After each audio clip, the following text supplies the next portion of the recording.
The choir lofted above the sanctuary of Our Lady of Grace held its silence the way old wood holds a chill, deep in the grain, unhurried. The kind of quiet that has heard every prayer whispered into it since the friary was built, and asks nothing in return. It was the morning of the 20th of September 1918, and a Capuchin friar named Padre Pio knelt there alone, doing what he did most mornings after Mass, remaining in thanksgiving before a large crucifix, the church below him empty, the friars gone to their duties, the whole world beyond the walls of San Giovanni Rotondo, still turning over in the fourth long year of a war that had already taken so many of the village's sons. He was 31 years old, ordained 8 years, a friar for 15. He had spent most of his religious life sick, fevers no doctor could name, a body so frail his superiors had sent him home to Pietrelcina more than once, simply to keep him alive. And yet anyone who had watched him in these months at San Giovanni Rotondo knew that something had been building in him beyond illness, something that had nothing to do with fever charts. 6 weeks earlier, on the night of the 5th of August, he had been hearing confessions when a mysterious force struck him through the chest with what he would later describe to his spiritual director as a spear, a wound not of the skin, but of the soul. So real, he doubled over and could not finish. A wound with no mark on the body and no relief in the days after. An interior piercing that left him, he confided, in a suffering he could not fully put into words. The friars had noticed him grow paler, quieter, more often absent behind his own eyes, even while sitting at table with them. Something in Padre Pio was being made ready. None of them yet knew for what. So on this particular September morning, when he remained kneeling long after the bell for the friar's work had already rung, no one below thought much of it. He often stayed. The little wooden loft, reached by a narrow stair, was one of the only places in the friary where he could be entirely alone with the crucifix that hung there. An old painted corpus, arms outstretched, the wounds of the Passion rendered in the flat, sorrowful colors of a country parish artist who had never imagined that a living man kneeling before his work would one day carry those same wounds in his own flesh. He was still finishing his thanksgiving, still holding in his heart the host he had received an hour before, when something began to happen that would not stop happening for the next 50 years of his life. He would tell his spiritual father, Padre Benedetto, of it only weeks later, and even then in the careful, almost reluctant language of a man who did not trust himself to describe what he had been given. A figure appeared before him, the same mysterious personage, he said, that had come to him in August with the spear, though this time bleeding from wounds in his own hands and feet and side, blood that seemed to run freely and yet without corruption, without horror, a wound that was somehow also a kind of light. Padre Pio was gripped by a fear he could not shake off, and by a sweetness he had no words for, both at once, the way a man might feel standing too close to a fire that warms him even as it frightens him with its power. And then, he said, the vision withdrew. The church around him settled back into its ordinary silence, and he understood, before he even looked down at his own hands, that he was no longer merely a man who had witnessed a wound. He had received one.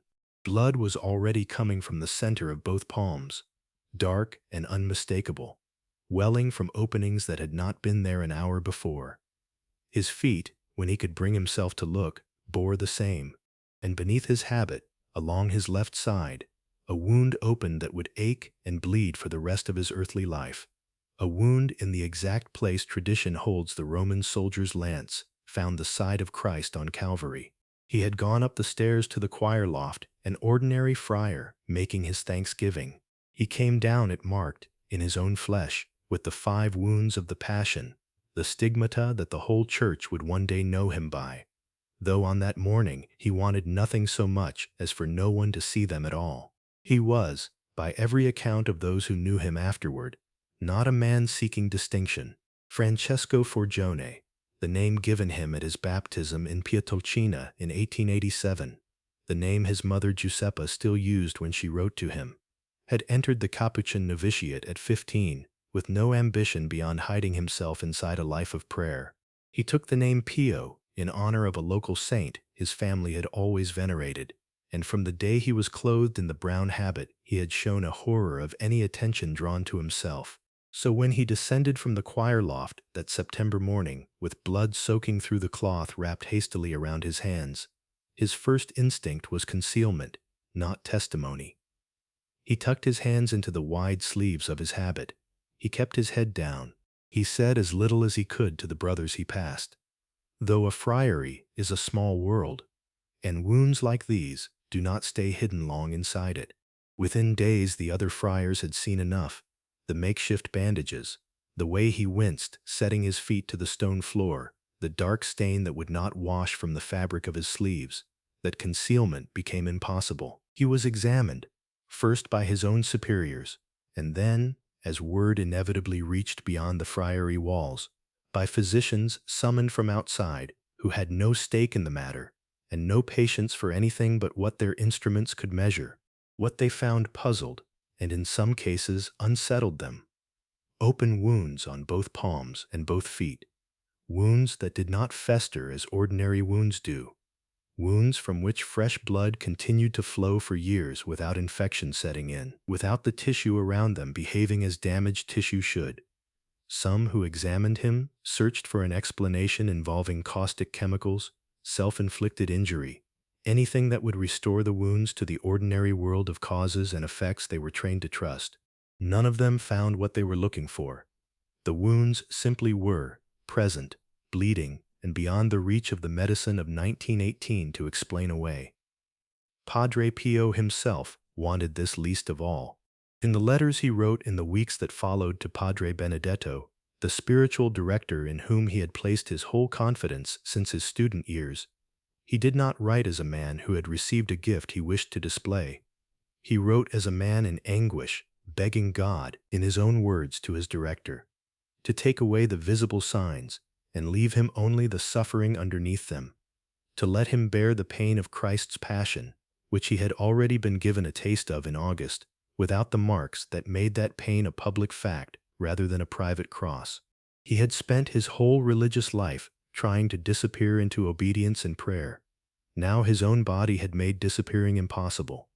Every Mass he offered from that day forward, his hands bearing wounds that could not be concealed from the eyes of the faithful kneeling before him. He offered as a man visibly, undeniably marked, and he never stopped, in 50 years, wishing in his humility that he might have been allowed to carry the wound without the mark. But the mark remained. It remained through the scrutiny of doctors and bishops and, eventually, representatives sent by Rome itself to determine what exactly had happened to this friar in the choir loft of a Capuchin church in a remote corner of Puglia.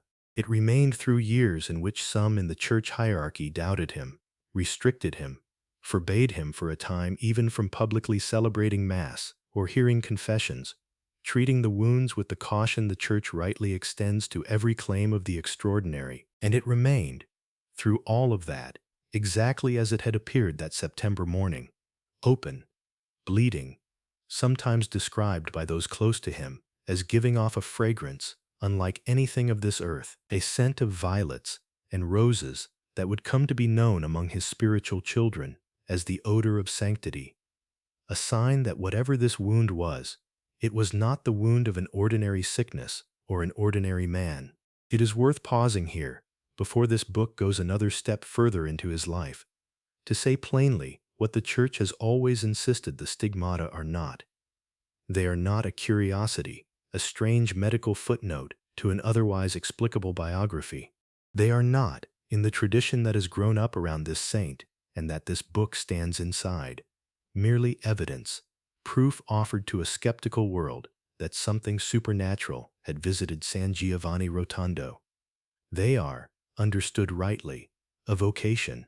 Padre Pio did not receive the wounds of Christ so that people would believe in him. He received them so that he could share, in his own body, in the actual suffering by which Christ redeemed the world, so that his whole priesthood, every hour he would spend for the next 50 years in the confessional, every Mass he offered, every letter he wrote to the men and women who would come to call themselves his spiritual children, would flow from a man who was not merely teaching about the Passion, but living inside it. The wounds were the source of his mission, not simply its sign. Everything that this book will go on to tell, the confessional where he would give 10 and 12 hours a day to souls in need of mercy, the hospital he would found for the sick and suffering, the countless letters of guidance sent to spiritual children scattered across a world he mostly never saw beyond the walls of his friary. All of it grows out of that morning in the choir loft, out of a young friar who rose from before a crucifix, no longer only its witness, but, in some mysterious and costly way, its living continuation. He would carry those wounds for exactly 50 years, through 2 world wars, through the founding of a hospital that still serves the sick today, through the daily and nightly labor of a confessional that drew pilgrims from every country in Europe and beyond, through suspicion and vindication, and, at the very end, through a final mass offered with hands that could barely lift the chalice. And then, in the hours after his death in 1968, those who prepared his body found that the wounds, the ones that had marked him publicly, undeniably, for half a century, were simply gone. No scar, no trace, as though, having carried the visible weight of the Passion for as long as his mission required it, he was finally permitted the healing he had begged for that very 1st September in 1918. But that ending belongs to a later chapter, and to the man Padre Pio would spend a lifetime becoming. What matters here, at the beginning, is the morning itself. A friar rising from the floor of a small wooden choir loft in a Capuchin church in the Gargano Hills, his hands and feet and side marked with wounds he never asked for and never once, in 50 years, learned to wear easily. He came down those stairs, that day changed forever, wounded and, though he would have been the last to claim it, radiant. A man the whole world would eventually come to know by a single name, spoken with the affection due a father, Padre Pio. Everything that follows in these pages begins in him, in that hour, in that light. The hills above Pietrelcina turn gold in late afternoon, and if you climb them today, you will find the same stones, the same slow light, the same silence broken only by wind moving through scrub oak. A boy walked those hills once with a small flock of sheep, and more often than not he was praying the rosary as he went, the beads moving through his fingers the way another child's hands might have skipped stones. His name was Francesco Forgione, and long before the world knew him as Padre Pio, he was simply the shepherd boy of a poor farming family, born on the 25th of May, 1887, in a 2-room house on the Vico Storto Valley, in a town so small that everyone in it knew everyone else's business and, more importantly, everyone else's need. Pietrelcina sits in the region of Campania, in the shadow of larger, grander places, and it has never pretended to be anything but what it is: a hill town of farmers and shepherds, of stone houses and a parish church, of people who worked from before dawn until after dark, and who understood, without needing it explained to them, that suffering and faith were not enemies but companions. Francesco's parents, Grazio Forgione and Maria Giuseppa D'Annunzio, were exactly this kind of people. They owned a little land, a few animals, and almost nothing else, and what they had they gave to God as readily as they gave it to their children. Grazio, unable to provide for his family on what the soil of Pietrelcina yielded, crossed the ocean twice to work in America, first to Jamaica, New York, then again years later, laboring in a foreign land so that his son could stay in school, could learn, could become whatever it was that God was so clearly calling him to become. It is worth pausing on this, because sanctity so rarely arrives without a father crossing an ocean or a mother going without so a child can have enough. Francesco's parents never performed a public miracle.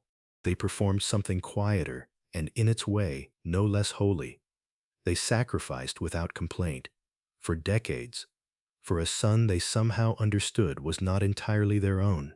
He was, by every account that has come down to us, an unusual child, not troubled, not difficult, but unusual in the way that a soul standing very close to the supernatural is unusual. From his earliest years, he refused sweets.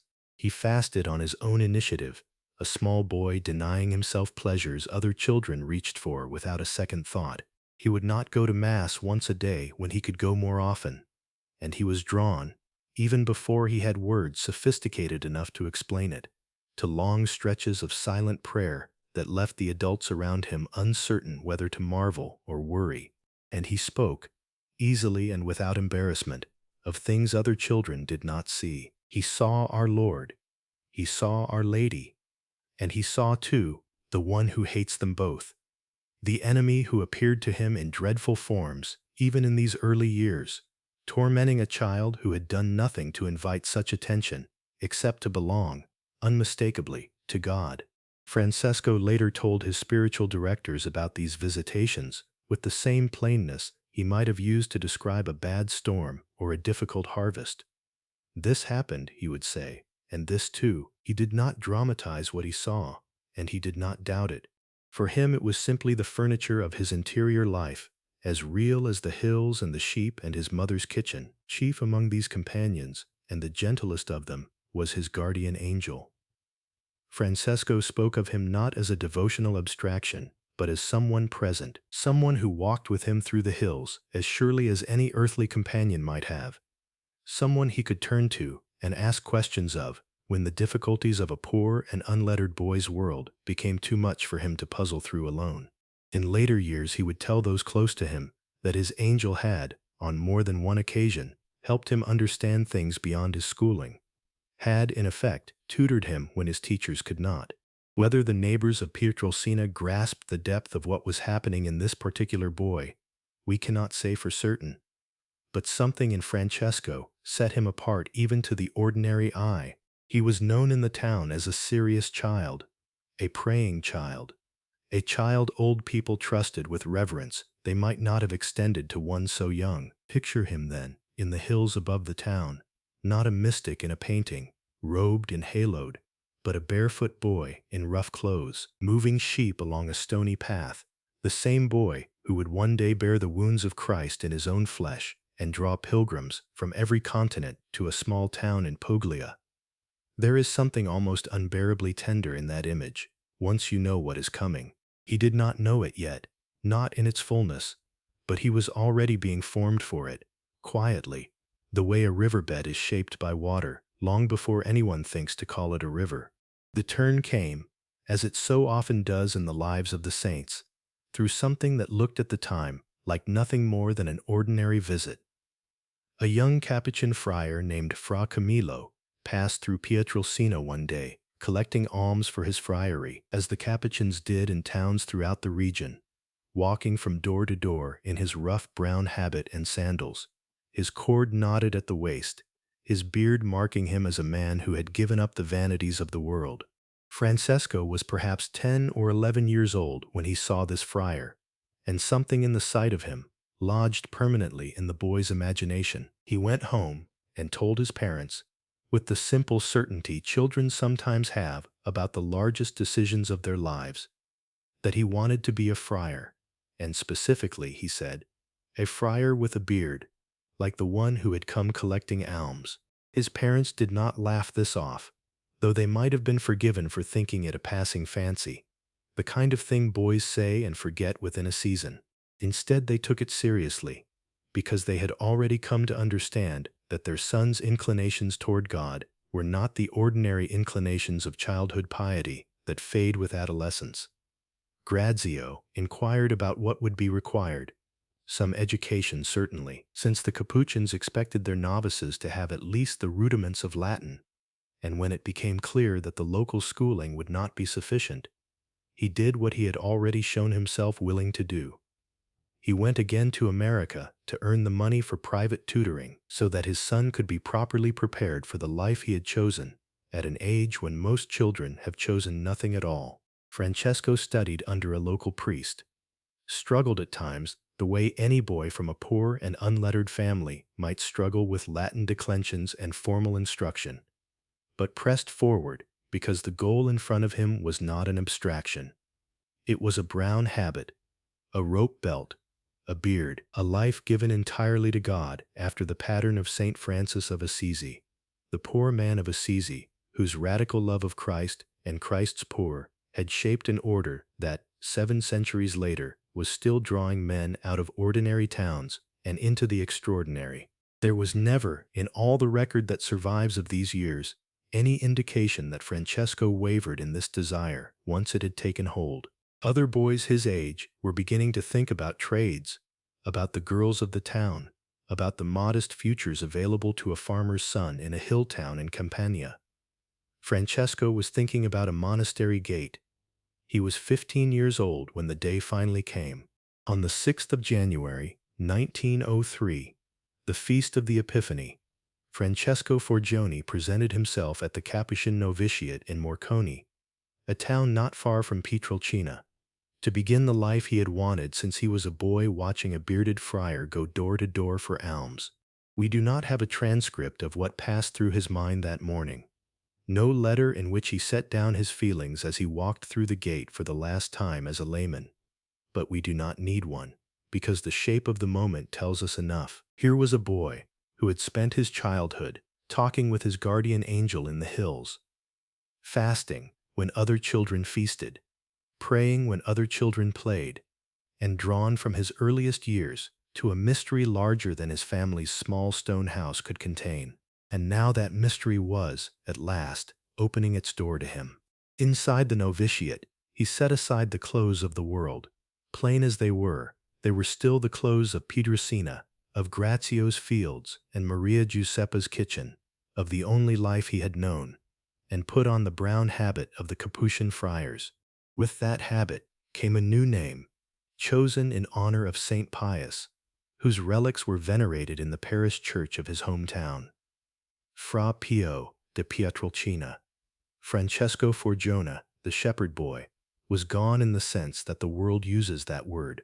Fra Pio, the young novice kneeling now on the stone floor of a Capuchin friary, had begun.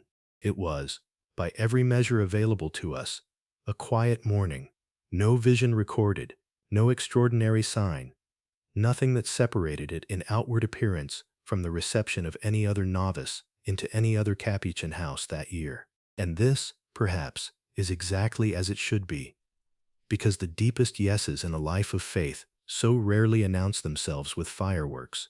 They come, instead, the way this one came. A boy who had loved God since before he could properly say the word for love, walking through a gate he had been walking toward, without quite knowing it, since he first watched a friar's brown habit disappear down the road out of Pietrelcina. What awaited him inside those walls, the trials of formation, the fierce spiritual combat that would mark his early years as a religious, the illnesses that would test both his body and the patience of his superiors, belongs to the chapters ahead.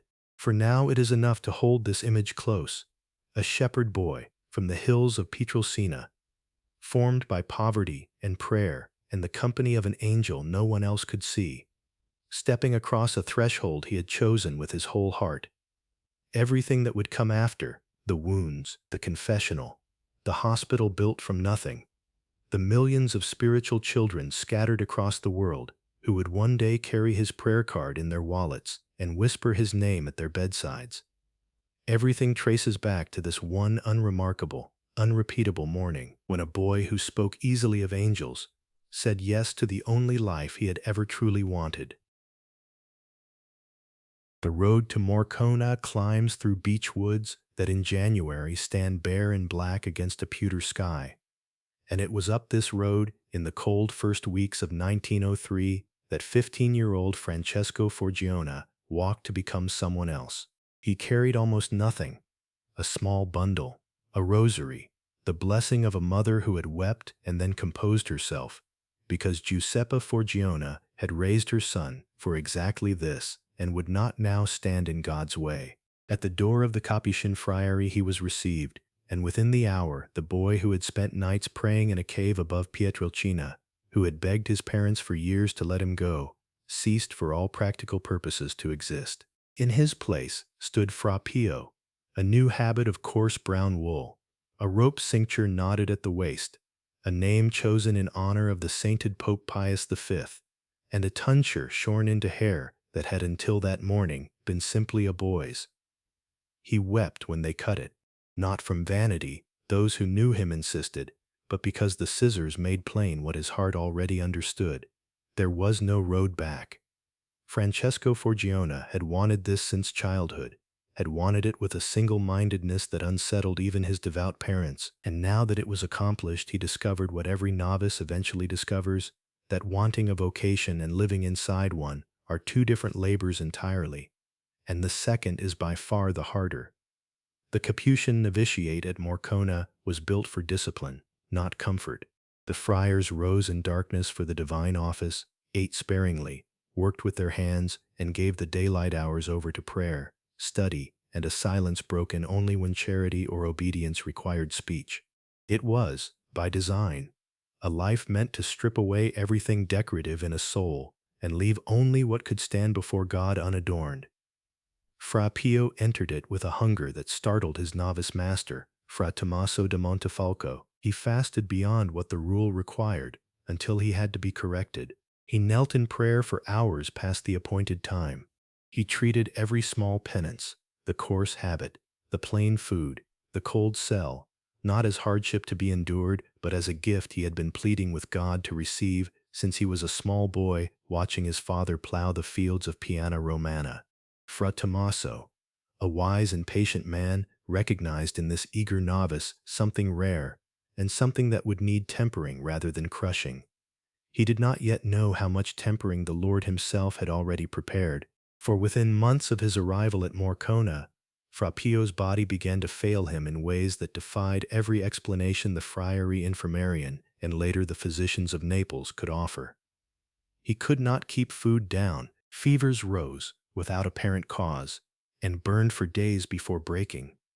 He suffered violent headaches, insomnia that left him hollow-eyed at matins, and a wasting so severe that his superiors feared, more than once, that they were watching a young man die of tuberculosis in slow motion.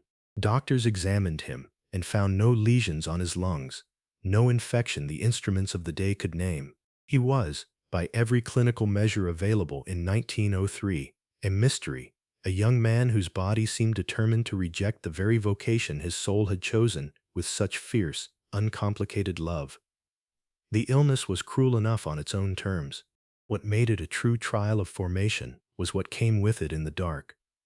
Fra Pio began to report disturbances in his cell at night that were not fever dreams, blows he could not explain. Furniture overturned, a menacing presence pressing in on him as he tried to pray.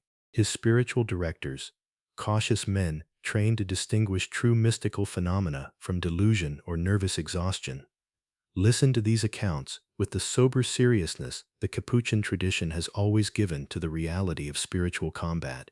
A soul being formed for great intimacy with God, that tradition holds, should expect the enemy to contest every inch of ground. Whatever the precise nature of what assaulted the young friar in his cell at Morcone and later at other houses of formation, it was received by those who guided him as evidence not of instability, but of a battle being fought at a depth few novices are asked to enter so young. The physical suffering, however, could not simply be prayed through.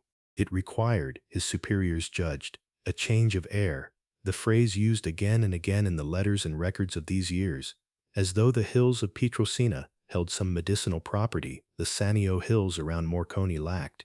And so began one of the most painful features of Fra Pio's formation. He was sent home. Not once, but repeatedly, for months at a stretch, across nearly a decade of religious life. He would recover his strength in his father's house, breathing his native air, walking the paths of his boyhood, and just as he settled again into friary routine, his health would collapse once more, and the cycle would begin anew. To a young man who had begged his parents for this vocation, who had wept when his hair was cut because it meant there was no road back, these exiles were agony. He feared, and said so plainly in letters to his spiritual director, Padre Agostino da San Marco in Lamas, the elder friar, who had by then become his confessor and confidant, that his superiors would tire of a novice who spent more time in his father's house than in community, and dismiss him from the order altogether. He begged to be allowed to stay, to suffer through whatever illness God sent him, Rather than be sent away again from the brothers and the horarium and the chapel he had wanted his whole short life, Padre Agostino and the other superiors who corresponded with the young friar during these years offered him the reassurance he needed. His vocation was not in question. His body was simply asking something of him that his soul had not yet learned to accept, that suffering too could be obedience, and that God's plan for him would unfold on a timetable no infirmarian could predict. It is worth pausing on how strange this must have looked from the outside. Here was a boy so eager for religious life that he had pestered his parents into selling a mule to fund his path to it, so devout that neighbors in Pietrelcina already spoke of him with a certain hushed respect. And yet the years that should have been his steady formation into Capuchin life were instead a broken, halting affair, marked more by sickbeds than by choir stalls. If one were looking for a sign that God was preparing something extraordinary, the record of these years would not, on its face, suggest it. There was no vision in this period, no dramatic mystical favor recorded, nothing that announced itself as destiny. There was only a sick young man, sent home again and again, doing the hardest and least glamorous work of the spiritual life, waiting, in obscurity, for a vocation that seemed determined to cost him everything before it gave him anything at all. Yet the formation continued, in whatever fragments the illness allowed. On January 22, 1904, 1 year after receiving the habit, Fra Pio made his first profession of vows, poverty, chastity, and obedience, professed for a period as was customary before the definitive step of solemn vows. He continued his studies in philosophy and theology wherever his health permitted, sometimes at Morcone, sometimes at other Capuchin houses of the province. His course of formation stitched together across friaries and sick rooms, in a pattern his instructors had never had to accommodate before, and hoped never to have to accommodate again.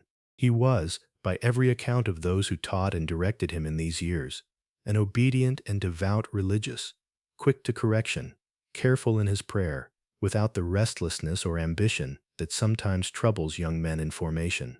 His single visible flaw, if it can be called that, was a fervor that occasionally needed reining in.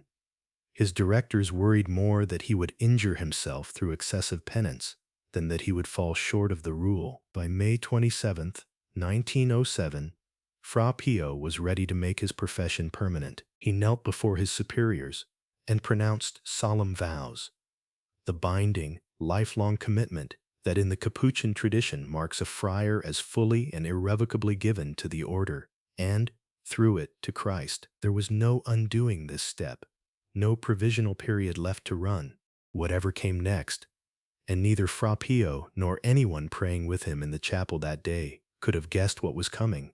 He now belonged, body and vow, to the Capuchin family for the whole of his life. What remained was the priesthood itself, and here the record takes one of its most striking turns. By 1909 and into 1910, Fra Pio's health had deteriorated to a point that alarmed everyone around him. He was, by his own account and that of his directors, gravely ill, so ill that there was genuine fear he might not live to be ordained at all. It was this fear, more than any acceleration of ordinary studies, that moved his superiors to seek permission for his ordination ahead of the customary age and course requirements. The Church granted the dispensation. There was no time, it seemed, to wait for the young friar's body to cooperate with the Church's usual timetable. If he was to be given the priesthood before God called him home, it would have to happen now. And so, on August 10, 1910, in the Cathedral of Benevento, Fra Pio knelt before Archbishop Paolo Scinosi and was ordained a priest of Jesus Christ. He was 23 years old, thinner and paler than a young man of 23 ought to be, a decade into a formation that had been interrupted more than it had ever run smoothly. And now, at last, a priest, Padre Pio, the title by which the whole world would one day know him, though on that August morning in Benevento, almost no one outside his own family and order had any reason to notice. He offered his first solemn Mass days later, not in the great friary church at Morcone or in Benevento's cathedral, but in his own hometown, at the little church of Our Lady of the Angels in Pietrelcina, the church of his baptism, the church where he had first knelt as a boy and told his mother he wanted, more than anything, to belong to God alone. Neighbors who had watched him grow from a quiet, praying child into this fever-racked young friar filled the church that day to see Francesco Forgione's son stand at the altar as Padre Pio. Whatever they expected of him in the years to come, a good confessor perhaps, a devout country priest, a source of comfort in a small Campanian town, none of them could have imagined the confessional he would one day preside over for 10 and 12 hours at a stretch, the wounds that would open in his hands within 8 years, the pilgrims who would cross oceans to kneel before him. On that August day there was only a newly ordained priest, so weakened by illness that his own superiors had feared he would not live to reach this altar, offering his first Mass in the town of his birth. The years of exile from the friary were not finished. Padre Pio's health would continue to send him back to Pietrelcina for long stretches, even after ordination, delaying still further his settled life within the Capuchin community he had wept to join as a boy. But the priesthood itself could not be undone or postponed any longer. Whatever God intended for this fragile, fervent young man, and even his closest spiritual directors could not yet have guessed the whole of it, he had chosen, deliberately, to give it to a priest formed not in ease, but in nearly a decade of sickness, obscurity, and unanswered prayers for a stable, ordinary religious life.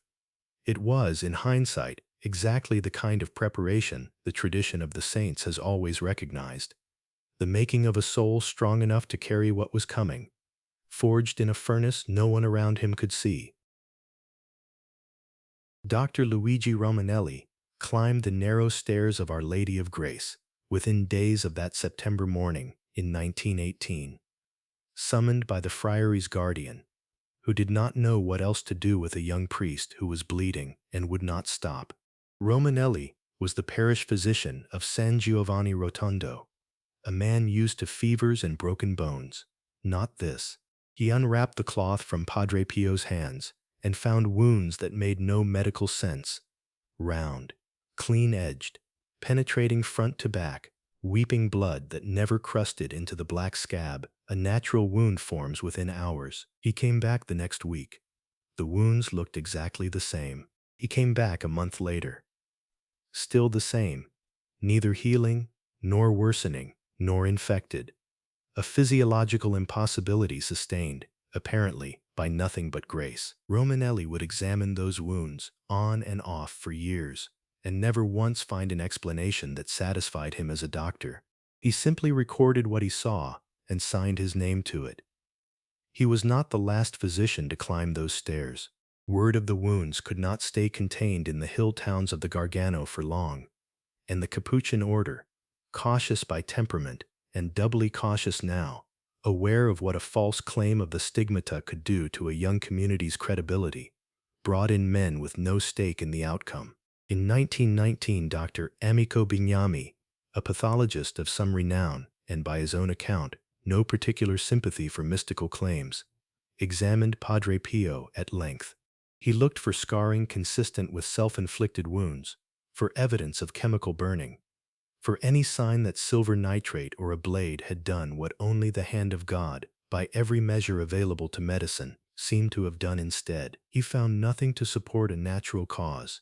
The following year, Dr. Giorgio Festa conducted his own thorough study, drawing blood samples, measuring the wounds' dimensions, tracking their behavior over repeated visits, and arrived at the same wall Romanelli and Bignami had reached before him. Here were wounds that bled without clotting, that produced no odor of decay, that persisted year upon year with no sign of the infection any open sore of that duration should have carried. Doctors are not, as a rule, comfortable writing reports that end in mystery. These men wrote them anyway, because the evidence would not let them write anything else. Rome, for its part, did not rush to conclusions either way. The Holy See had seen false stigmatics before, and the Capuchin order's own leadership wanted the truth as badly as any bishop in the sacred congregation. In 1921, the Vatican sent Archbishop Raffaele Rossi of Volterra to San Giovanni Rotondo as an apostolic visitor, a man tasked with looking at Padre Pio the way a judge looks at evidence, without warmth, without presumption of holiness on either side. Rossi went in a skeptic of sorts, or at least a professional doubter, the kind of churchman whose office depended on not being easily moved.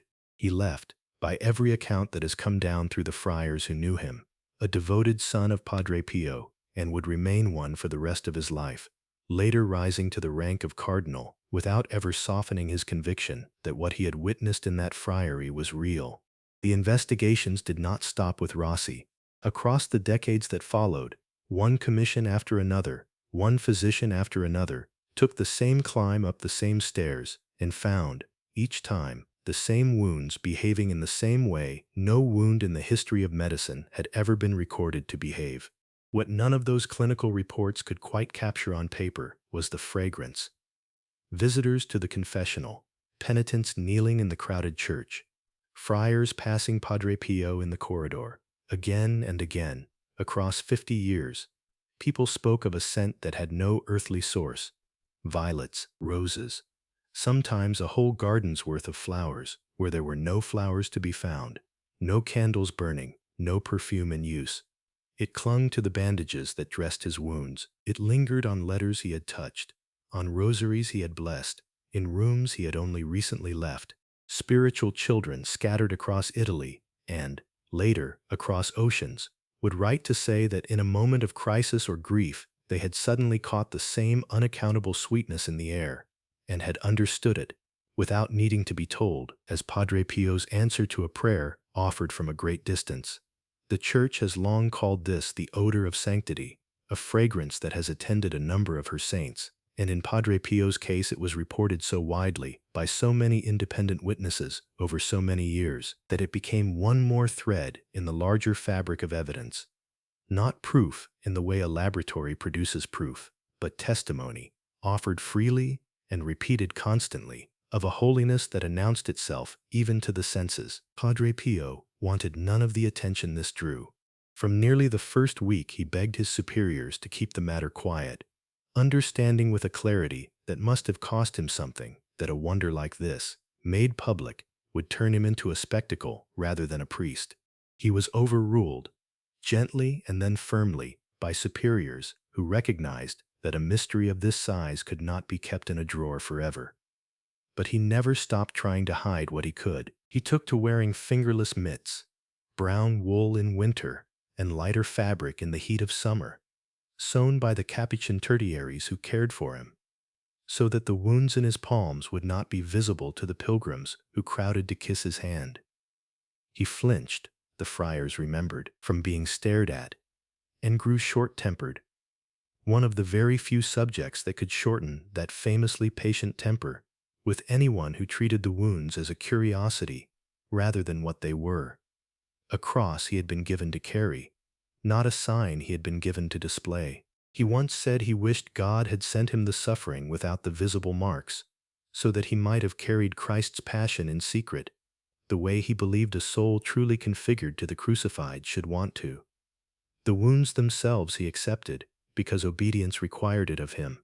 Their fame he endured, because there was no way around it. He never once treated them as an honor to be enjoyed. And enduring them, day after day for 50 years, was itself a kind of martyrdom nobody watching from outside the friary walls could fully measure. The blood loss alone was severe enough that the friars who assisted him estimated he lost close to a cup of blood daily between the 5 wounds, a quantity that would have left most men pale and weakened within weeks. Padre Pio absorbed it into a schedule that ran 12, 14, sometimes 16 hours without rest. Mass, which most priests of his era completed in 20 minutes, could take him well over an hour, occasionally 2, because the pain in his hands as he raised the host, and the pain in his feet as he knelt and rose, through the length of the liturgy, forced him to move with a slowness that had nothing to do with theatrics and everything to do with what his body could bear. Those who served his masses in the years before the crowds grew unmanageable remembered watching him grip the altar rail as he genuflected, saw his face go white at the elevation, and understood that they were not watching devotion performed for an audience, but suffering absorbed in real time, offered word by word to the God who had sent it. The confessional, where he would spend the greater part of each day for the rest of his priestly life, asked the same wounded hands to make the same absolutions, the same wounded body to sit for hour after hour in a box built for men without stigmata. He wrote letters, thousands of them, across decades, to spiritual children who depended on his counsel, gripping a pen with fingers that never stopped aching, in a hand that grew visibly more labored as the years wore his strength down further. He walked to the garden, to choir, to bed, on feet that bore open wounds through their arches, wounds that never called for the cane so much as demanded it, and demanded it more insistently, as arthritis and age layered themselves onto injuries no younger body could have carried so long without collapse. And through it all, through the blood, the exhaustion, the decades of a schedule that would have broken a healthy man twice his size, he offered almost no complaint that his brothers ever recorded. He spoke of the wounds, when he spoke of them at all, as Christ's gift rather than his own burden. A chance to stand where the passion had once stood, and to let his own body finish, in some small human measure, what Scripture calls filling up what is lacking in the sufferings of Christ. This was never self-pity dressed as piety. It was the plain conviction of a man who believed the cross was not behind him in history, but present with him in the room, and who had been asked, in a way given to almost no one else in his century, to carry it visibly rather than only in the soul. The scrutiny never entirely stopped. Not through the 20s, not through the 30s when a fresh wave of suspicion nearly cost him his priestly faculties, not through the decades after the war when Casa Sollievo rose from the mountainside and pilgrims came by the trainload to see the man whose hands still bled. Doctors kept climbing those stairs. Superiors kept filing reports, and the wounds kept doing what medicine could not account for, bleeding without infection, aching without healing, present every single day for 50 years exactly as they had appeared on that September morning in 1918, as though time itself had agreed to stand still around them while it went on advancing everywhere else in his body, silvering his hair, bending his back, tiring his heart. Then, on the 23rd of September in 1968, within hours of his death, the wounds were gone, not scarred over, not faded to the pale trace an old injury leaves behind, but vanished entirely, the skin of his hands, feet, and side left smooth and unmarked, as though 50 years of visible Calvary had simply been lifted away the moment its purpose was fulfilled. The friars who prepared his body for burial saw it first, and could hardly believe what their own eyes told them. Men who had bandaged those wounds for years now, finding nothing at all to bandage. It was the final and, in its way, the most eloquent testimony of the entire 50 years. A wound that no physician could explain, in the giving now defied explanation, in the taking away, leaving behind not a scar to point to, but an emptiness that pointed, just as clearly, to the God who had placed the wounds there, and now, his purpose accomplished, quietly removed them. Padre Pio had asked, more than once across those decades, to suffer alone and unseen. In the end, even his final relief from that suffering came as one more sign, offered, like everything else about those wounds, not for his own glory, but so that others, looking at the empty places where the passion had so long been visible, might believe. By 4:30 in the morning, before the bells rang for the first Mass, the courtyard outside the little church of Our Lady of Grace was already full. Women stood in the dark, clutching scraps of paper with numbers on them. 41, 63, 112, numbers that told them how many hours, sometimes how many days, they would wait before they knelt at his grate. Men fared better, a smaller line, a shorter wait, sometimes a nod from a friar that let them slip in through the sacristy. But everyone waited, because everyone had heard the same thing from someone who had already gone, that in that confessional, on that worn wooden bench, something happened that did not happen anywhere else. A soul went in one way and came out another. This was where Padre Pio's priesthood came fully to rest. Not on a stage, not in a pulpit, though he preached, when his health allowed, with a plain directness that stripped away every excuse, but in that narrow box in the corner of the church, hour after hour, for the better part of 50 years, 10 hours some days, 15 on others. He heard confessions in the dark cold of San Giovanni Rotondo winters and in the flattening heat of Apulian summers, with the wounds in his hands throbbing under their bandages and his side burning beneath his habit, the same wounds we have already walked beside through 50 years of hidden Calvary. He heard confessions when he could barely stand, when the friars had to help him to the sacristy afterward, when his body had given everything it had to give for the day, and there was still a line stretching out past the church doors into the piazza. He never once said the line could wait until tomorrow. Tomorrow there would be another line. Understand what this meant in practical terms, because it is easy to let the numbers slide past unnoticed. 10 to 15 hours in a confessional is not a metaphor for devotion.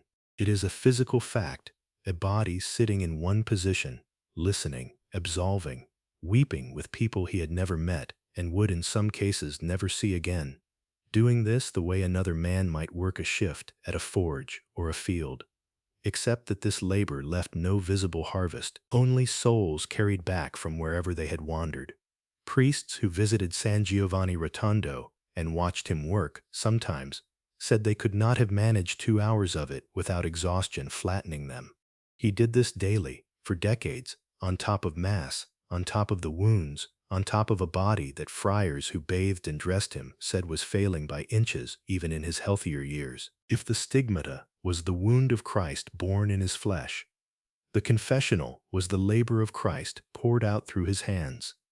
The same hands, marked and aching, that reached through the little screen to trace absolution over bowed heads. The waiting, difficult as it was, taught its own lesson, and pilgrims came to understand this after their pride had worn off. A person who has stood in a courtyard since before dawn, hungry, with aching feet, number 63 folded in a sweating palm, arrives at the confessional already stripped of the illusion that confession is a small errand fit conveniently between other business. By the time a penitent reached Padre Pio, something in them had already been humbled into readiness. He knew this, and he used the waiting the way a good spiritual father uses any hardship, not cruelly, but as the beginning of the very examination of conscience the person had come to make. And then there was what happened once you were inside. Those who knelt at his grate over the decades came away, again and again, with the same startled account, that Padre Pio seemed to know what they meant to confess before they had confessed it.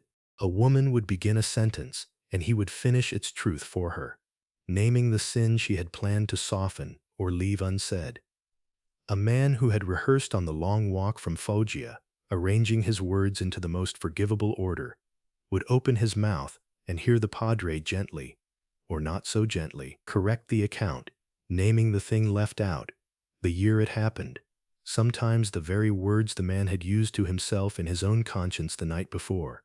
There are accounts of penitents who traveled from other countries with a careful list of sins committed to memory, only to have Padre Pio remind them of the one they had genuinely forgotten, tucked away in a corner of memory they themselves could not reach. It was not that he read minds like a parlor trick. It was that he saw, by a grace given for the sake of souls, the truth beneath the words, and he would not let a soul leave the confessional carrying a lie into absolution. This gift made him, at times, hard to face. Padre Pio's confessional was not a gentle place for anyone who came without real sorrow. Penitents, who arrived performing contrition rather than feeling it, were sometimes sent away without absolution, told plainly to come back when they meant it. Men who confessed sins of the flesh with a wink in their voice, treating the sacrament as a formality to be gotten through, could find themselves on the receiving end of a sharpness that startled them into tears. Not tears of humiliation for its own sake, but tears that broke something open in them that years of comfortable Sunday religion had never touched. He was not interested in easing anyone's conscience with a cheap word. He wanted their souls, whole and true, and he would not accept anything less, even from people who had traveled hundreds of miles to see him and half expected gentleness as their reward for the trip. But set beside every story of his bluntness are 100 stories of his tenderness, and the two were never in contradiction. They were the same love, wearing different faces depending on what a soul needed that day. A woman devastated by a sin she thought unforgivable would find him weeping with her before she had finished speaking, his own eyes wet at her grief. A frightened penitent, certain God had abandoned them for some catastrophic failure, would hear him assure them, without a hint of the earlier sharpness, that no sin was greater than the mercy waiting on the other side of the screen. Soldiers who had done and seen terrible things during the wars of that century came to him broken in ways that ordinary parish priests did not always know how to reach, and left his confessional able, for the first time in years, to sleep through a night. He was harsh only ever in the service of truth, and tender always in the service of mercy. And the souls who returned to him again and again, some for decades, becoming in time his spiritual children in the fullest sense, understood that both faces belonged to the same Father.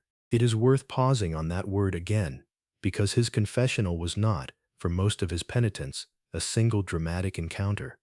It became a relationship. Men and women arranged their lives around returning to San Giovanni Rotondo every few months, then every few weeks, then, for the fortunate few who could manage it, as a matter of ordinary rhythm, the way one might visit a father. He remembered them, not merely their names, but the shape of their struggles, the particular temptation they had confessed a year before, the small sin they thought too petty to mention twice. He carried each soul the way a shepherd carries the memory of every sheep in the flock, and this remembering, this fidelity across years and thousands upon thousands of confessions, was itself a kind of quiet miracle that pilgrims noticed only slowly, the way you notice the depth of a well by how long the stone takes to hit water. And then there is the matter of bilocation, which sits at the edge of what can be told plainly and yet belongs, with full confidence, in any honest account of this man's priesthood, for it flowed from the very same love that filled his hours in the confessional. The word means simply what it says, being in two places. Padre Pio, by the working of God's grace, and for the sake of a single soul in need, was present on numerous occasions, somewhere far from San Giovanni Rotondo, while his body remained, by every account of those around him, in the friary and the church he never left. The stories are not vague. During the Second World War, Allied bomber pilots preparing to strike a target near San Giovanni Rotondo reported something that stopped their mission cold. A friar suspended in the sky above the town, arms raised, blocking the way, so vivid and so inexplicable that the bombs were never dropped. After the war, when officers connected to that mission visited the friary and were introduced to the friars there, one of them recognized, without any prompting, the face of the man in the sky. It was Padre Pio. He had never left his cell that day, and yet there he stood, protecting a town of people he loved, most of whom he had never met, in a way his own body could not explain. Other accounts, quieter but no less startling to those who lived them, tell of spiritual children on distant continents who found him at their side in moments of desperate need, at a deathbed an ocean away, in a hospital room where a soul was slipping and no priest could be summoned in time. In the instant a person facing despair needed, more than anything else, to hear that they were not alone.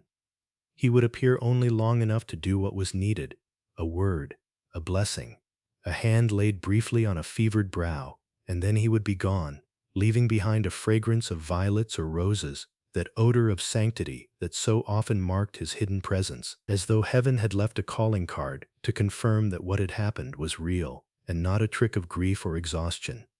Even Karol Wojtyła, the young Polish priest who would one day sit on the chair of Peter as Pope John Paul II, came to San Giovanni Rotondo in 1947 and knelt in that confessional as an ordinary penitent among the crowd, unaware that decades later the world would remember the meeting as a hinge between two great lives of the Church.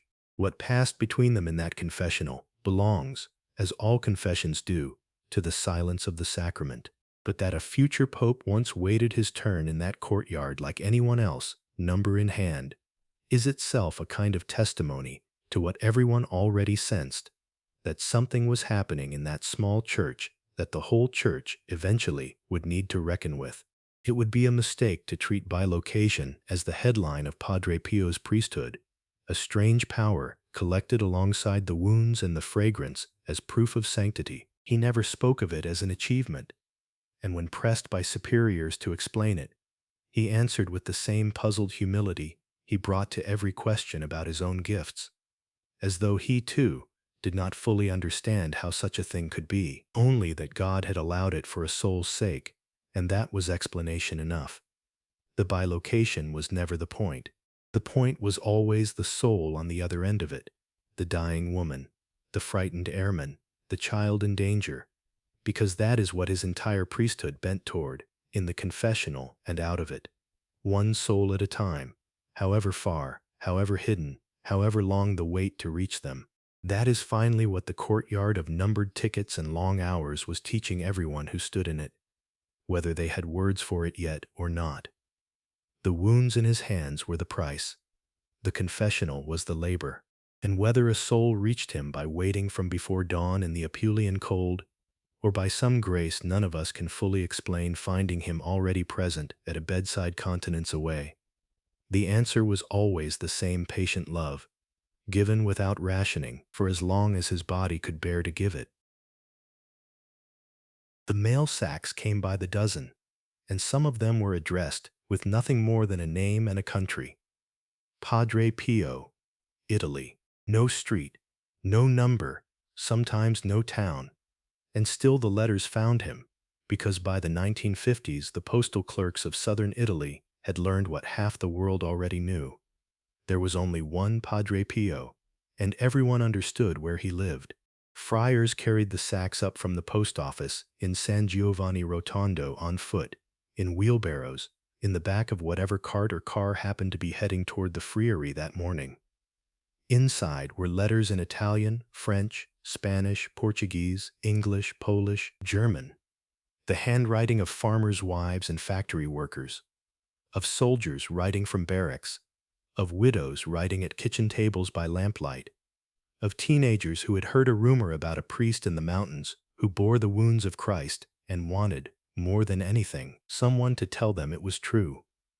By some accounts, the friary was receiving hundreds of letters a day at the height of it, and there were seasons when the number climbed higher still. No single man could have answered them all, and Padre Pio, by then deep into the 50 years of his Calvary, did not have the strength even to hold a pen for long stretches without pain. So the friary organized what amounted to a small office around him, young friars assigned to open the envelopes, to read them aloud when his eyes tired, to take down his replies in careful hand when his own script grew too costly to manage. He read as many as he could himself. He listened to the rest. And whether the answer came in his own trembling handwriting, or in the hand of a secretary writing at his dictation, every soul who wrote to Padre Pio understood one thing without needing to be told. The man on the other end of that letter was not filing paperwork. He was praying over each name before he answered it. This was the shape his priesthood took once the whole world learned his address. Not only the 15 hours a day inside the confessional, but a second invisible confessional made of paper and ink and ocean crossings, reaching souls who would never once set foot in Italy. A mother in Buenos Aires writing about a son who no longer went to Mass. A young woman in Naples writing about a marriage proposal she could not decide whether to accept. A soldier in some cold garrison writing simply because he was afraid and had nowhere else to put the fear. Padre Pio read them all as confessions of a kind, even the ones that never used the word sin, because he understood that every letter that reached him was really the same letter underneath. Padre, help me. Padre, tell me God has not forgotten me. His answers rarely wasted words. He was not a man for long paragraphs of consolation. He trusted a single true sentence over a page of soft ones. Those who received his letters kept them for the rest of their lives, folded into missals, tucked behind holy cards, read again in the hardest years that followed. And again, in one form or another, the same counsel surfaced. The counsel that would become, in time, the phrase the whole church now associates with him before any other. Pray, hope, and do not worry. He did not invent it as a slogan. He lived it first, in the confessional, in the letters, in his own 50 years of hidden suffering. And only then did it become small enough to fit on a holy card. Worry, he told his spiritual children again and again, solves nothing that prayer and trust cannot solve better. It was not a dismissal of their fears. It was a father's insistence that they hand the fear to someone stronger than themselves. He called them his spiritual children, and he meant it exactly as a father means it. Not clients, not admirers, children, with all the claim that word carries, the sleepless nights it implies, the impossibility of ever fully setting the worry down, even when you tell someone else to set theirs down. Some of his spiritual children he met only once in a lifetime, during a single visit to San Giovanni Rotondo, that they would speak of for the rest of their days. Others he never met at all, knowing them only through years of correspondence, through the particular slant of a familiar handwriting arriving every few months from the same faraway address. Distance did not weaken the bond. If anything, the letters carried something a brief visit sometimes could not. A patience, a record, a relationship built one page at a time across years, the way any real fatherhood is built, not in a single dramatic gesture, but in showing up, again and again, for the ordinary and the unglamorous, for the son who keeps falling into the same sin, and the mother who keeps writing about the same worry. In 1947, that fatherhood took on an organized form. Padre Pio encouraged the founding of what came to be called prayer groups, small gatherings of the faithful, meeting not around him, but around the altar and the rosary, united in intention with him and with each other, praying for the church, for the sick, for the conversion of sinners, for whatever intention the world most urgently needed, carried before God that week. He did not want devotion to himself. He wanted intercession multiplied, ordinary people in ordinary parlors and parish halls, doing what he did in the confessional every day, standing between a suffering world and the mercy of God, and refusing to move. The group spread first through Italy and then, carried by the same letters that carried everything else of his, across the ocean. Today there are thousands of them, scattered across the world, still meeting, still praying, a father's instruction still being obeyed by children who never met him. It was out of this same fatherly instinct, the instinct that could not leave suffering unanswered, that the greatest and most visible work of his life began to rise, quite literally, out of a mountainside. San Giovanni Rotondo in the 1920s and 30s had almost nothing in the way of medical care. A small existing clinic in the town, itself already modest, served the region as best it could. But in 1938, an earthquake tore through the area and left even that little building in ruins. For most towns, this would have meant scraping together funds to rebuild something equally modest. Padre Pio, watching the poor of his own hills go without so much as a decent infirmary, decided instead to build something the region had never had and could scarcely imagine. Not a patched-up clinic, but a proper hospital, built to the highest standard he could reach, and offered without distinction to rich and poor alike. He called it, from the very beginning, a house for the relief of suffering, Casa Sollievo della Sofferenza, and he said, in words that would be repeated for decades after, that he wanted it to be a temple of prayer and of science together, a place where the body was treated by the finest medicine of the age, and the soul was never for one moment forgotten in the process. It was, by any ordinary measure, an impossible undertaking for a friar with a vow of poverty and no capital of his own. But Padre Pio had something no ordinary fundraiser possesses, a family of spiritual children scattered across 2 continents who would, quite literally, give whatever they had if he asked it of them. He asked. Small donations came first. Coins and modest bills folded into letters alongside the usual requests for prayer. Word spread through the same prayer groups he had founded. through the same correspondence network that already crossed oceans, through pilgrims who visited San Giovanni Rotondo and went home determined to help build something for the man who had heard their confession or answered their letter. Larger gifts followed, from benefactors in Italy, from supporters in the United States who organized on his behalf, from doctors and engineers who offered their skill rather than their savings, piece by piece, franc by franc, dollar by dollar. An impossible sum came together. The mountain itself had to be persuaded to make room. The site chosen above San Giovanni Rotondo was solid rock, and there was no gentle way to clear it. The builders brought in dynamite and blasted the hillside open year after year so that a foundation could be laid where none had ever stood before. It was slow, unglamorous, dangerous work, carried out through the years of the Second World War and its aftermath, when Italy itself had almost nothing to spare, and every sack of cement was a small miracle of logistics. Padre Pio watched it rise from a distance, unable most days to climb the hill himself, but never for a moment detached from it. He knew the names of the workers. He prayed for the funding when it ran short, which it often did. He insisted, when corners might have been cut, that nothing be cut, that the poor of Puglia deserved a hospital as fine as any in Rome or Milan, not a charitable afterthought. On the 5th of May, 1956, Casa Sollievo della Sofferenza opened its doors. Cardinals came from Rome. Thousands of the faithful climbed the same hill that had been blasted open for the foundation, filling the courtyard and the surrounding roads. And Padre Pio, older now, slower, the 50 years of his Calvary already well advanced, stood at the heart of the celebration he had spent nearly 2 decades bringing into being, out of coins folded into envelopes and rock blasted from a mountainside. What had begun as a ruined clinic and a friar's refusal to let his neighbors go without care had become, in less than 20 years, one of the most modern hospitals in southern Italy, a place where the poor received the same excellent treatment as the wealthy, where doctors were expected to see Christ in every patient who came through the door, and where prayer was as much a part of the daily rhythm as any medical rounds. The hospital still stands today, still treating the sick of the region and pilgrims from around the world, still carrying the name he gave it.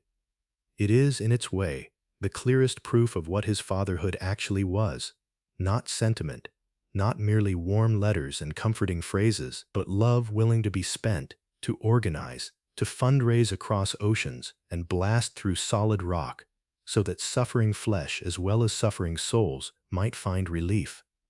The confessional had been the heart of his priesthood for decades already, hour after hour, soul after soul.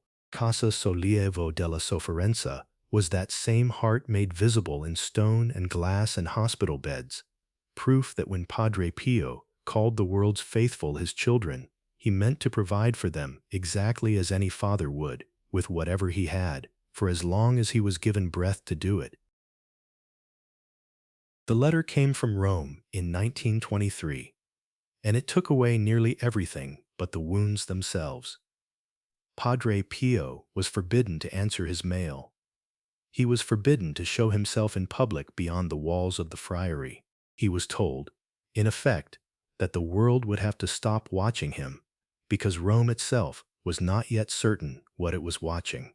For a man whose whole priesthood had become the confessional and the letter, whose spiritual children numbered already in the thousands and depended on his words the way a traveler depends on a lamp in the dark, this was not an inconvenience, it was an amputation. And he bore it without a single word of protest, because the hand that struck was the hand of Holy Mother Church, and to that hand Padre Pio had given his life on the day he professed his vows. This is the part of his story that pilgrims sometimes prefer not to dwell on, because it does not flatter the tidy image of a saint universally adored from his first breath to his last. It is also, for that very reason, one of the most important chapters of his life, because it shows a man who loved the Church even when the Church, through the honest confusion and human frailty of some of her sons, wounded him nearly as deeply as the stigmata itself. The suspicion began almost the moment the wounds appeared. A phenomenon so extraordinary, 5 open wounds bleeding daily on the body of an obscure Capuchin in a remote friary in the Gargano, was bound to draw scrutiny, and scrutiny was right and necessary. The Church has never canonized a mystic without first exhausting every natural explanation, and she was correct not to begin with Padre Pio. Doctors were sent. Investigations were opened. Father Agostino Gemelli, a Franciscan himself and a physician of real distinction, arrived at San Giovanni Rotondo in 1920 already convinced, by his own later account, that he was looking at a case of hysteria or self-mutilation rather than a supernatural sign. He examined Padre Pio briefly, without the full cooperation the Holy See would normally require for such an inquiry, and returned to Rome with a negative judgment that would shadow the case in certain Vatican circles for years. Rumors followed close behind him that Padre Pio had applied carbolic acid to his own hands, that the wounds were a clever and sustained deception, that a simple friar from Pietrelcina was manipulating the piety of the faithful for reasons never quite specified but always assumed to be unworthy. None of it was true. But truth does not always move as quickly as suspicion, and for more than a decade, suspicion had the upper hand. The restrictions tightened through the 1920s. He was ordered not to bless the crowds who gathered outside the friary. He was, for a time, forbidden to celebrate Mass publicly, and made to say it privately in a small side chapel, alone with his brothers, while the faithful outside pressed against the doors, not knowing whether they would ever see him again at the altar. His letters to his spiritual directors, once his one unguarded outlet, were read and censored. There was even discussion in Rome of removing him from San Giovanni Rotondo altogether, of transferring him quietly to some other house, far from the crowds and the growing devotion, where the whole matter might simply subside from want of an audience. When word reached the town, the people of San Giovanni Rotondo would not permit it. They kept watch on the roads. They made it known, in the plain and forceful way of southern Italian towns defending their own, that Padre Pio would not be taken from them without a fight the authorities did not wish to have. He never was moved, but the fact that his removal had been seriously contemplated shows how close the suspicion came to erasing, entirely, the ministry we now treasure.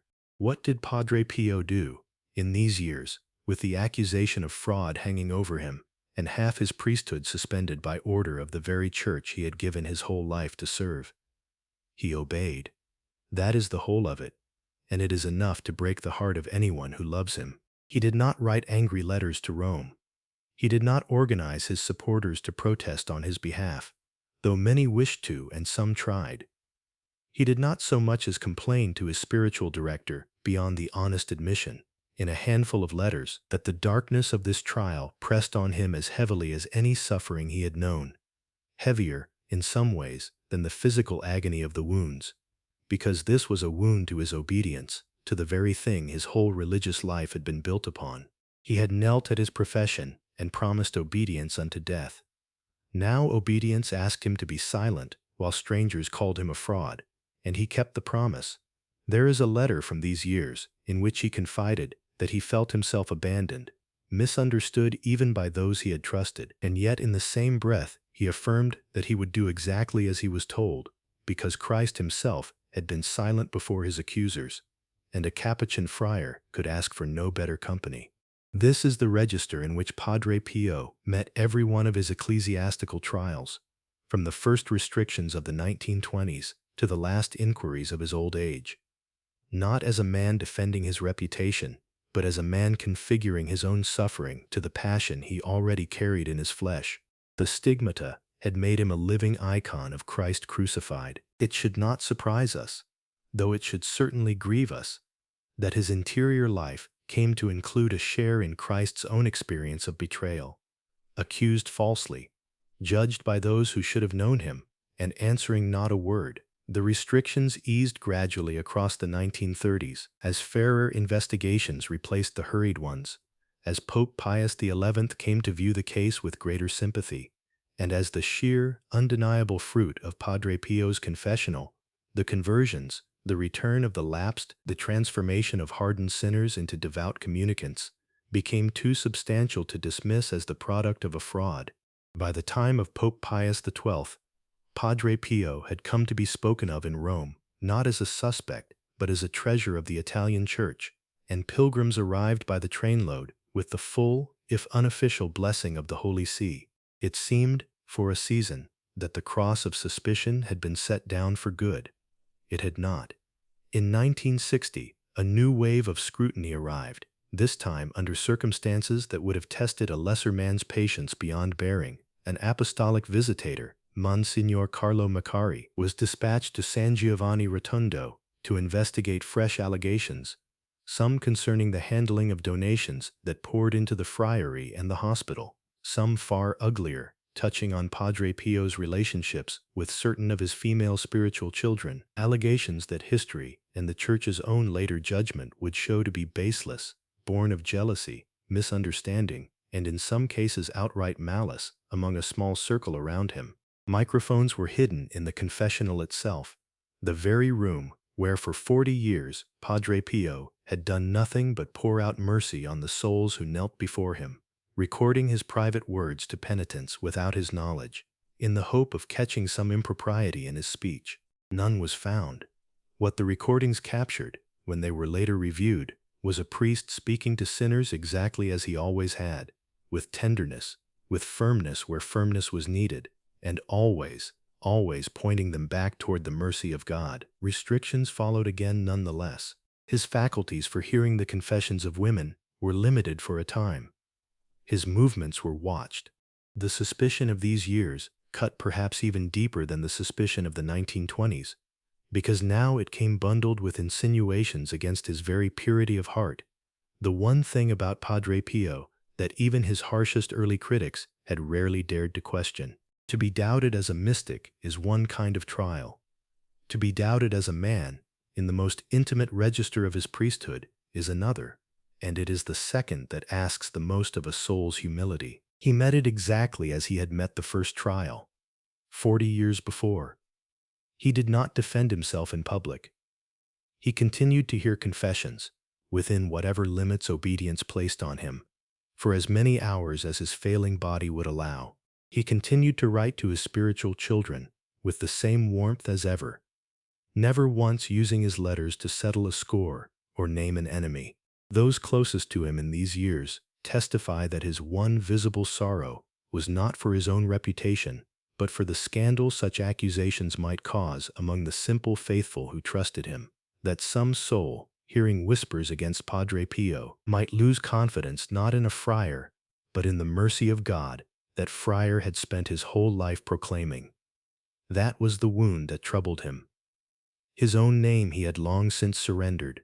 It is worth pausing over what this cost him, because it is easy, from the safe distance of a canonized saint's feast day, to imagine that Padre Pio simply floated above these trials, untouched, serene, invulnerable. He was not invulnerable.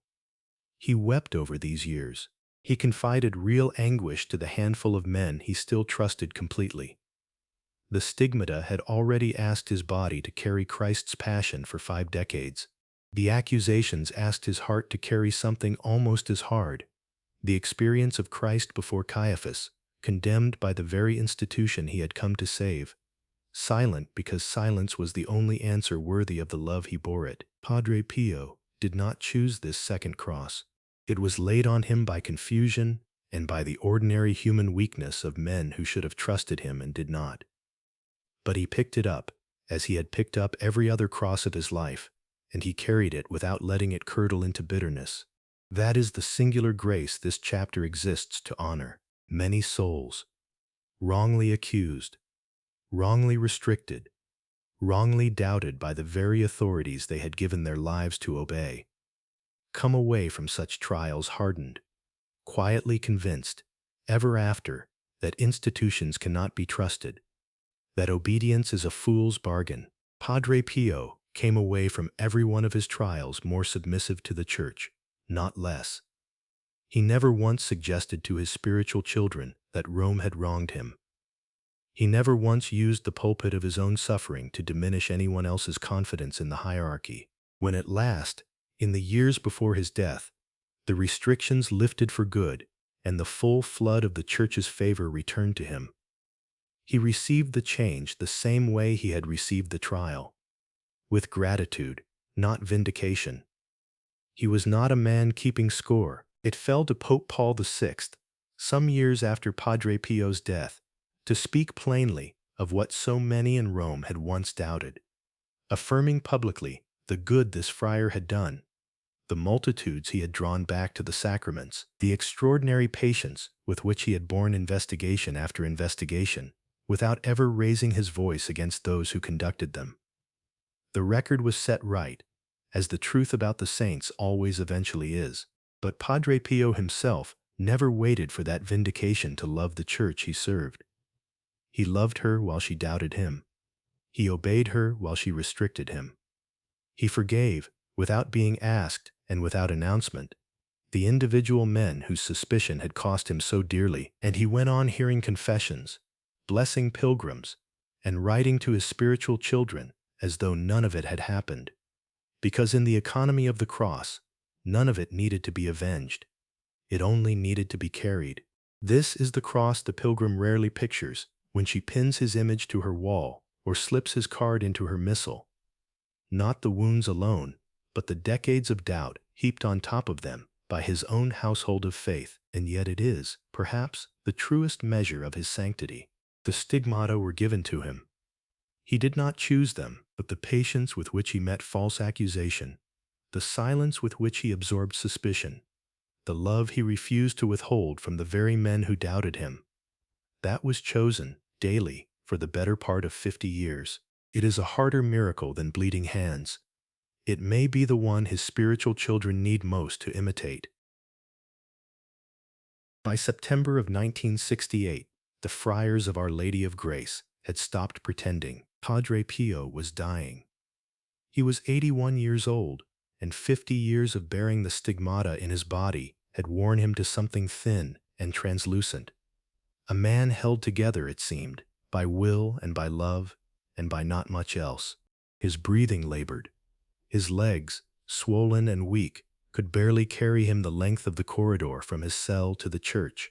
And yet every morning he was carried there anyway, propped and supported by brothers who had learned exactly how much weight a failing body could still be asked to bear, because there was Mass to offer, and Padre Pio had never in 50 years found a reason good enough to skip it. On the morning of September 22nd, a Sunday, he said his last Mass. Those who were there, and by then everyone who could get near San Giovanni Rotondo, tried to be there, because word had gone around that the Padre was fading. Said it ran long. Longer even than his Masses usually ran, and that something in it felt different, weightier, though none of them could have said exactly what. He was helped to the altar. He needed help through the words, but he said them. He raised the host with hands that, after half a century of wounds, could still, somehow, be lifted for that one purpose. And the small congregation watched a man giving the last full measure of a life that had never given anything less. That night he was restless. He confessed, as he always did, to his own spiritual sons, and near midnight he asked for the last rites. Though he had received them so many times before, across the years of chronic illness, that the friars around him could be forgiven for not immediately grasping that this time was the last time in truth. Some time after 2 in the morning, on September 23rd, in his cell, with his brothers near him, he spoke his final words, which the friars who were present remembered as him repeating, quietly, the 2 names he had spoken more than any others across 81 years, Jesu, Maria, Jesus, Mary. He had preached them, written them, whispered them to penitents through a grill for hours a day. And now, at the last, when there was nothing left to say that had not already been said 1,000 times in the confessional, they were what remained. He died shortly before 3 in the morning, on the 50th anniversary, nearly to the season of the September morning in 1918, when the wounds of the Passion had first opened in his flesh in the choir loft above, and when the brothers who prepared his body for burial came to the hands and the feet and the side, They found nothing there. No wounds, no scars, no mark of any kind. The skin smooth and whole, as though the 50 years of bleeding and burning and being stared at and doubted and defended had simply been lifted away in the same hour the soul departed. The friars who examined him, and the doctor who had tended him for years and knew that body better than any man alive, were unanimous. The stigmata that had opened without explanation in 1918 had closed without explanation in 1968, leaving nothing behind. Padre Pio had once told a spiritual son that the wounds were a gift he had never asked for and would gladly have had taken away. He had begged God in the earliest years to make the marks invisible if he would not remove them, so that he might be spared the attention they brought. Now, at the last, the request seemed granted in full, and more than granted. The visible sign of the Passion, having done its work, having drawn a wounded world to him for half a century, was taken back by the hand that gave it, and the body that had carried Christ's own wounds went into the ground looking, in that one respect, like any other man's. The people of San Giovanni Rotondo did not receive this news quietly, and neither, in the days that followed, did the world. What had been a steady river of pilgrims to the Capuchin friary for decades became, in the week after his death, a flood beyond anything the town had seen or could easily hold. His body lay in state in the church, so that the faithful could file past, and they came. From the surrounding villages first, on foot and by cart and by the little fiats that had begun to fill the roads of the Gargano in those years. And then from farther afield, from Rome and Naples and Milan, from France and Germany and England, and in growing numbers from America. Wherever a spiritual child of Padre Pio's had a telephone or a radio and heard the news. Estimates of how many passed through in that final week ran past 100,000. An extraordinary figure for a small town at the edge of a remote peninsula with no great highway running through it, no easy route in. They came anyway, on trains that had to add carriages, on buses hired specially for the occasion, some walking the last miles because there was no room left on any conveyance, and they were not going to be stopped by that. They filed past the bier for hours at a time, weeping, praying, touching rosaries to the edge of the casket. Many of them people who had never once in their lives received a letter from him or sat across from him in the confessional, but who had felt from some great distance that this priest belonged to them, that he had been praying for them by name, though they had never met, and that a debt of love was now due and had to be paid in person one last time. He was buried in the crypt beneath the new church that the crowds themselves had made necessary. The old church of Our Lady of Grace, built to hold a village congregation, had for years been unable to contain even a fraction of the pilgrims who wanted to hear him say Mass, and a larger church, and eventually a still larger one, would follow in the decades ahead, built to receive the millions who kept coming after he was gone. But even that first crypt, in the days right after the funeral, saw a devotion that no church authority had organized, and none needed to. People simply came and knelt and stayed as long as they were permitted, and then went home and told others, and the others came too. Rome noticed. It could hardly not have. Padre Pio's life had been shadowed, for much of it, by suspicion from exactly the authorities whose approval he most needed. Years of restriction, transfers proposed and blocked only by the outcry of the faithful, whispers of fraud that had followed him from the 1920s onward, and never entirely died even as popes came to trust him. But by the time of his death, that suspicion had, in the highest circles, largely given way to something closer to reverence. Pope Paul VI, who had once as a younger churchman voiced doubts common to his generation of clergy about the more dramatic reports from San Giovanni Rotondo, had by the late 1960s come to speak of Padre Pio with respect and even affection. Aware of how many souls, including souls close to his own circle in Rome, had been changed by an hour in that confessional, and there was another churchman whose connection ran deeper still. As a young Polish priest in 1947, Karol Wojtyła had traveled to San Giovanni Rotondo and gone to confession with Padre Pio, an encounter he would speak of for the rest of his life with a plainness that left no doubt of how much it had marked him. 3 decades later, that same priest, now Pope John Paul II, would preside over the process that carried Padre Pio to the altars of the Universal Church, a process that moved, by the Church's own patient standards, with striking speed. The diocesan investigation opened in 1983, and the case built on testimony that had never really stopped accumulating since 1968. The healings reported at his tomb, the direction and comfort still felt by spiritual children who wrote letters to a dead man the way they once had to a living one.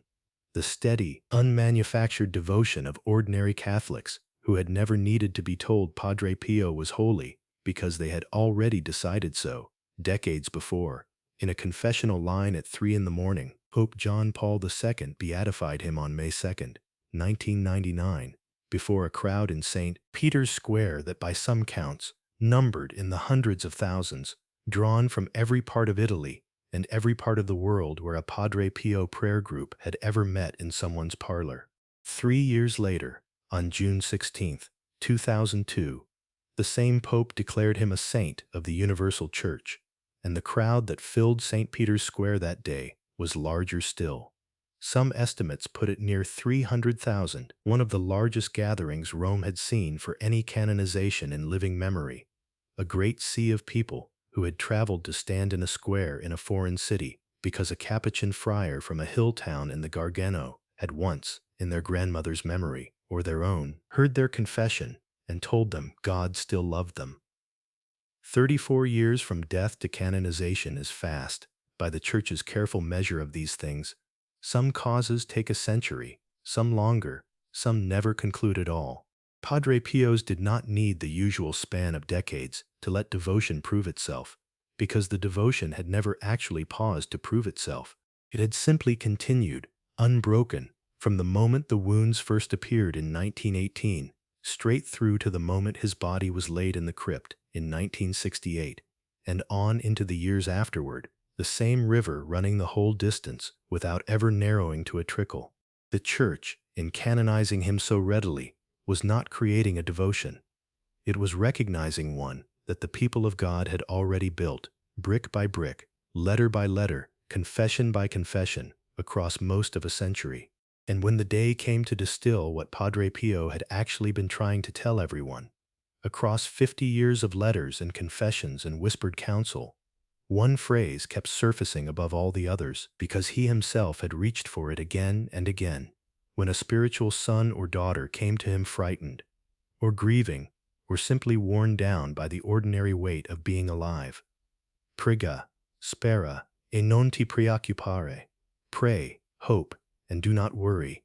It sounds almost too plain to be the last word of a man who had borne the wounds of the Passion in his own flesh for half a century, who had spent whole nights wrestling with the enemy of souls, who had absorbed onto himself the sins and sorrows of thousands of strangers, one confession at a time. But that plainness was exactly the point, and exactly the gift. He was not offering a theory about suffering. He had lived inside suffering for 81 years and had nothing theoretical left to say about it.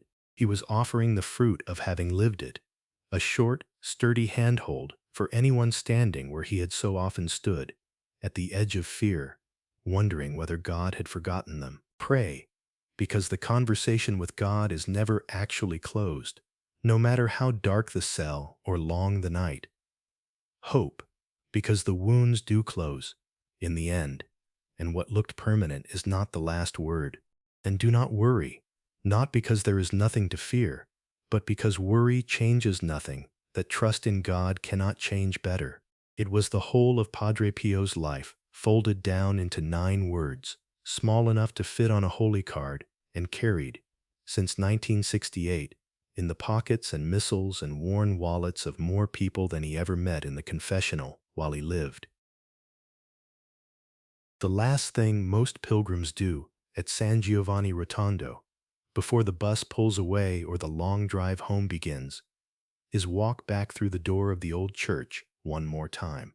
Not the great modern basilica with its soaring roof and its thousands of seats. The small church, Our Lady of Grace, the one Padre Pio knew as a young friar and never really left. The door there is heavy and dark and worn pale at the height of a hand, decades of hands, pushing it open the same way, in the same spot, until the wood itself remembers. You stand there a moment, you look back once, and then you go through it, out into the ordinary daylight, carrying something you cannot quite name and are not in a hurry to put down. That is where this book leaves you now, not at the end of a story.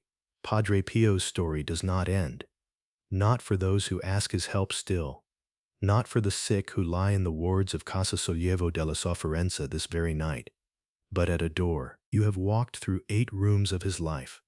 The September morning, the wounds appeared, the boy among the hills, the making of a priest, the 50 years of Calvary that followed, the confessional where he spent himself for souls, the vast family of spiritual children who called him Padre, the cross of suspicion and slander he carried alongside the stigmata, and the 3 words he left as a kind of last will and testament to everyone who would come after him. Pray, hope, do not worry. If this short book has done what it set out to do, you do not feel finished with Padre Pio. You feel introduced to him, properly, for the first time, the way you might feel after a long good visit with someone you have only ever known by reputation.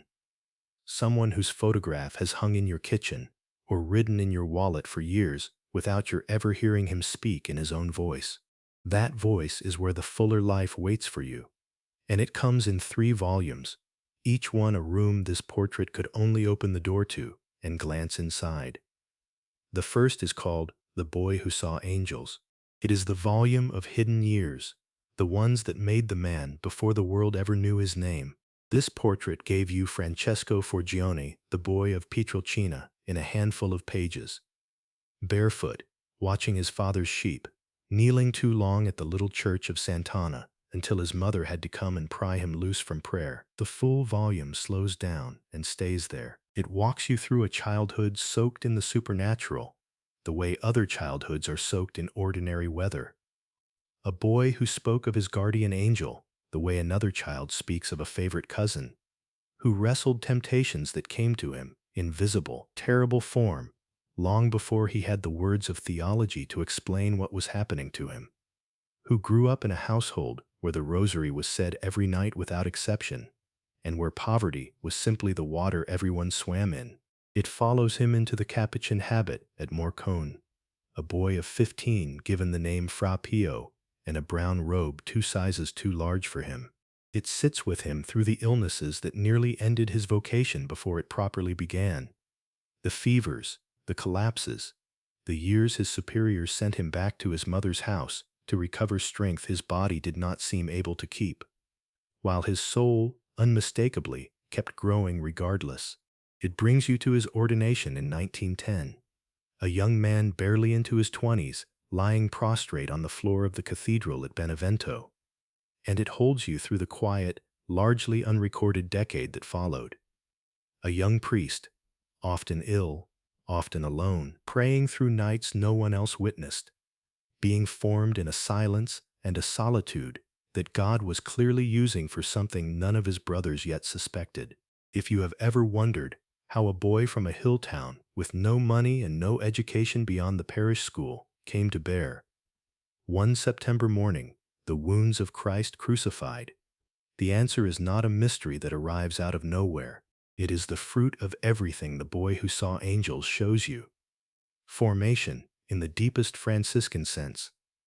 A soul being shaped, patiently and often painfully, for a mission it did not yet know it carried.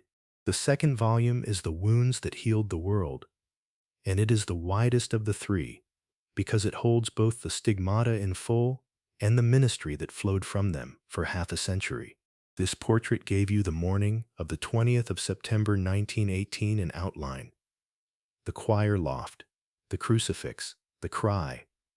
Padre Pio staggering afterward, with wounds bleeding in his hands, his feet, his side. The full volume gives you that morning in its true weight. What he wrote to his spiritual director in the days after, trying and failing to find language adequate to what had happened to him. What the doctors who examined him over the following years actually found, and could not explain away, no matter how skeptically they came looking, what it meant, physically and spiritually, to carry open wounds for 50 years without infection, without natural healing, in a body that in every other respect aged and weakened like any other. It is the volume that takes the confessional out of summary and puts you inside it for real.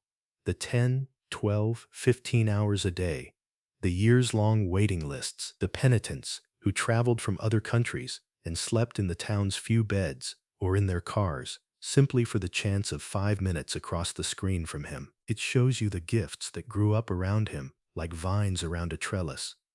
The odor of sanctity that visitors caught without warning, the reading of souls that left hardened sinners weeping before he had said a word, the reports of bilocation that reached him from places he had never physically traveled to. And it is the volume of Casa Sollievo della Sofferenza, the hospital he willed into existence out of nothing but faith and stubbornness on a mountainside that had no hospital at all, built floor by floor, out of the conviction that Christ himself is found in the body of the sick, and that suffering answered with love is suffering redeemed. If the boy who saw angels shows you how Padre Pio was made, the wounds that healed the world shows you what he became once the world found out. Not merely a mystic to be marveled at from a distance, but a father, physically spent every single day for anyone who came to him in need.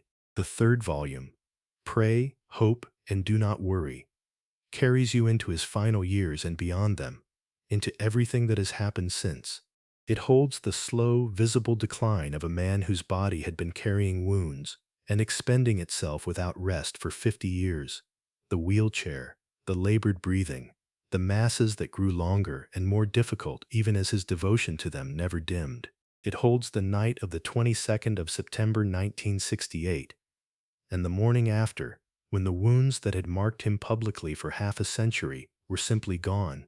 Smooth, unscarred skin where the stigmata had bled for 5 decades, a final and total sign, as though Christ himself had come to take back what he had lent. It holds the funeral, not the quiet burial of an obscure friar, but an outpouring of grief and gratitude from ordinary people that startled even those who had known him best, a crowd that would only grow in the years afterward rather than fade. It walks you through the long, careful process the Church undertakes before she calls anyone a saint, the years of investigation, the searching examination of a life for evidence of heroic virtue, the miracles required and rigorously tested, culminating in the canonization in 2002 that made official what millions of ordinary faithful had believed for decades already. And it brings the story fully into the present. The prayer groups he founded, scattered now across the globe, still meeting, still praying for the sick and the suffering exactly as he asked them to. Casa Sollievo, still treating patients today, still fulfilling the vision of a young friar who wanted suffering met with love rather than indifference. His relics venerated, his intercession sought by people in every kind of trouble, in every corner of the world who never met him in the flesh and love him anyway. Pray, hope, and do not worry takes that final maxim of his, the one this portrait ended with, and shows you how it became not just something Padre Pio said, but something the whole Church, in her own patient and prayerful way, has spent decades proving true. 3 volumes, then. One for the boy and the making of the priest. One for the wounds and the vast ministry they made possible. One for the death, the glory that followed it, and the living legacy that surrounds you still, whether you knew it or not. Every time you have prayed a novena to him, or carried his card in your missal, or whispered his name in a hospital waiting room at 3 in the morning, each book stands complete on its own. Together they are the fuller portrait this short one could only sketch. Not because anything here was false, but because a life this rich cannot be poured into 100 pages without leaving most of it behind. What you hold now is real. It is simply not all of him. No book that size ever could be. Perhaps you will read all 3, one after another, the way a person moves through the rooms of a house they have decided to make their own. Perhaps you will choose the one that answers the question this portrait left loudest in you. the boy's hidden years, or the 50 years of the wounds, or the death and everything that followed it. Perhaps for now, you will simply close this book and sit a while, and let Padre Pio himself be the one who tells you, in his own time and in his own quiet way, whether you are meant to go further. He was never in a hurry with souls. There is no reason to be in a hurry with him. What matters more than which door you choose next is that a door has been opened at all. That is the whole purpose of an introduction like this one. Not to say everything, but to make sure you know there is more, and that the more is good, and that it is waiting for you exactly as patiently as Padre Pio waited, hour after hour, year after year, in that confessional at San Giovanni Rotondo, for anyone at all who might still come. So go in peace, and go slowly, the way pilgrims do when they are not quite ready to leave. Keep his name on your lips a little longer than you meant to. Light a candle if one is near, and if you find yourself standing again someday before that heavy old door at Our Lady of Grace, worn pale by the hands of everyone who has ever needed him, push it open. He left it that way on purpose. May Padre Pio pray for you, as he prayed for souls without ceasing his whole life long, and may you, like him, learn to pray, to hope, and, whatever comes, not to worry.